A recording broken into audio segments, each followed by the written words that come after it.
सर्व शेतकऱ्याला सांगू इच्छितो, ज्यांची शेताची कामे राहिली असेल तर तुम्ही काय करा, 30 तारखेपर्यंत तुम्ही शेताची कामे करून घ्या. कारण की राज्यामध्ये मान्सून पूर्व पाऊस 1 जून ते 5 जून खूप म्हणजे चांगला पडणार आहे. काही काही ठिकाणी उघडी नाले वाहतील असा पाऊस येणार आहे, म्हणून हा अंदाज लक्षात घ्या. आणि त्याच्या पाठीमागे लगेच 8-9 जूनच्या नंतर परत मान्सूनचा पाऊस येणार आहे, म्हणून हा अंदाज लक्षात घ्यायचा. कारण की सर्व शेतकऱ्याला सांगू इच्छितो, बऱ्याच जणांचा असा गैरसमज आहे 1 जून नंतर 1-2 जूनला पडलेला पाऊस अवकाळी असतो.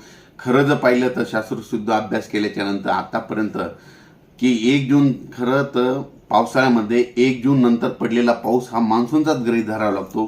पण काय झालं की त्याला लोक गृहीत धरत नाहीत, म्हणून हे अंदाज लक्षात घ्या. परत एक शेतकऱ्याला सांगू इच्छितो की आता 15 मे ते 30 मे दरम्यान ज्या ज्या भागामध्ये पाऊस पडला ना, तर यावर्षी त्या पावसाळ्यामध्ये त्या भागामध्ये यंदा जास्त पाऊस पडतो, हे मात्र लक्षात घ्या. आणि एखादं गाव सुटलं त्या 15 मे ते 30 मे अवकाळी पाऊस, तर त्या गावाला म्हणजे परत थोडा पाऊस कमी पडतो, म्हणून ही एक गोष्ट सगळ्यांनी लक्षात घ्यावी.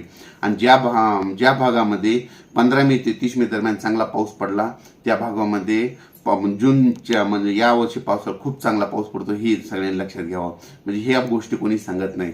परत एक शेतकऱ्याला सांगू इच्छितो की राज्यामध्ये तुम्ही काय करा, 30 मे पर्यंत तुम्ही तुमचे काम आटपून घ्या. कारण की 31 मे ते जवळपास म्हणजे 5 जून पर्यंत राज्यात दररोज वेगवेगळ्या भागात पाऊस पडणार आहे.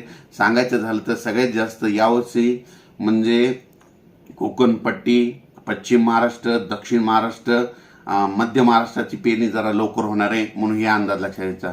आणि विदर्भाची पेरणी मात्र 8-9च्या दरम्यान, म्हणजे 8-9च्या दरम्यान विदर्भ 9-10-11च्या दरम्यान 8-9-10-11च्या दरम्यान विदर्भाकडे मान्सून सक्रिय होणार आहे, म्हणून हे विदर्भातल्या शेतकऱ्यांनी अंदाज लक्षात घ्यायचा. पण सुरुवातीला मात्र पश्चिम महाराष्ट्र, उत्तर महाराष्ट्र, दक्षिण महाराष्ट्र, मध्य महाराष्ट्र, मराठवाड्यामध्ये म्हणजे चांगला म्हणजे 1 ते 5 जून दरम्यान चांगला पाऊस पडणार आहे, म्हणून हे अंदाज लक्षात